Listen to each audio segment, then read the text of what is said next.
பாதாள கட்டிகள் என்னை சூழ்ந்து கொண்டது, மரண கட்டிகள் என் மேல் விழுந்தது, மரண கட்டிகள் என்னை சுற்றி கொண்டது அப்படின்னா நம்ம நிறைய காரியங்கள் நம்ம பார்க்குறோம்.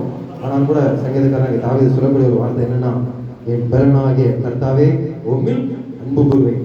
கர்த்தர் என் கண்மலையும் என் கோட்டையும் என் ரட்சகரும் என் தேவனும் நான் நம்பியிருக்கிற என் துருகமும் என் கேடகமும் என் ரட்சணை கொம்பும் என் உயர்ந்த அடைக்கலமா இருக்கிறார் அப்படின்னு சொல்லி ஒரு விசுவாசம் இருக்கிறார். அதே போல நம்முடைய வாழ்க்கையில பக்கத்தில் 1000 பேர் வடபக்கத்தில் 16 விழுந்தால் அது ஒன்னே அணுகாது. கண்களால் மாத்திரம் விழுவதை நீ காண்பாய். அவரே நம்முடைய வாழ்க்கையில கேடகமா இருக்கிறார், பலனா இருக்கிறார், ஆபத்து காலத்தில் அனுகூலமான துணைமா இருக்கிறார்.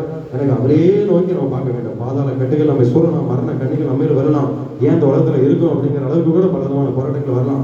ஏன்னா பிசாசுடைய வேலையை என்ன? திருடவும் கொல்லவும் அழிக்கவும் வருகிற அண்டி வேறு ஒன்றுக்கு நினைச்ச மாட்டான், வரமாட்டான் அப்படின்னு நம்ம பார்க்கலாம். அதனால இன்னைக்கு மனிதன் மூலமாக அநேக போராட்டங்களுடைய வாழ்க்கையில் வரலாம். ஆனால் ஆண்டவர் சொல்கிறார், எனக்கு உண்டான நெருக்கத்திலே கர்த்தரை நோக்கி கூப்பிட்டேன் அப்படின்னு சொல்லி சங்கீதக்காரன் தாவீது சொல்றது போல நம்மளும் எப்பேற்பட்ட பிரச்சனைகள் பாடுகிற மத்தியில் கூட ஆண்டவரை நோக்கி பார்க்கும்போது எப்பேற்பட்ட மலை போல பிரச்சனையும் பணியை போல கர்த்தர் நினைச்சார், நிச்சயமாகவே அவர் உருகப்படுவார். அவரே நமக்கு எல்லா விதமான ஜபத்துக்கும் பதிலை கொடுக்கிற ஒரு தேவனா இருக்கிறார். எனவே ஏன் இப்படிப்பட்ட வாழ்க்கையா இருக்குது, பிரச்சனையா இருக்குது, போராட்டமா இருக்குன்னு எதை குறித்தும் நாம் கலங்க வேண்டாம். என்னால் ஆபத்து காலத்தில் என்னை நோக்கி கூப்பிடு, நான் அதை விடுவிப்பேன், நீ என்னை மகிமைப்படுத்துவார் சொன்ன ஆண்டவர். எப்பொழுதும் நமக்கு பதிலெடுக்கக்கூடிய ஒரு ஆண்டவர் யாரு தான்? ஆண்டவர் இயேசு கிறிஸ்து ஒருவரே. ஏன்னா இன்னைக்கு மனிதர்கள் சில நேரத்தில் வர முடியாது, சில நேரத்தில் உதவி வர முடியாது. அங்கே இருக்கேன் இங்கே இருக்கேன் ஏதாவது வேலையா இருப்பாங்க, எல்லாரும் நம்ம இது பண்ண முடியாது.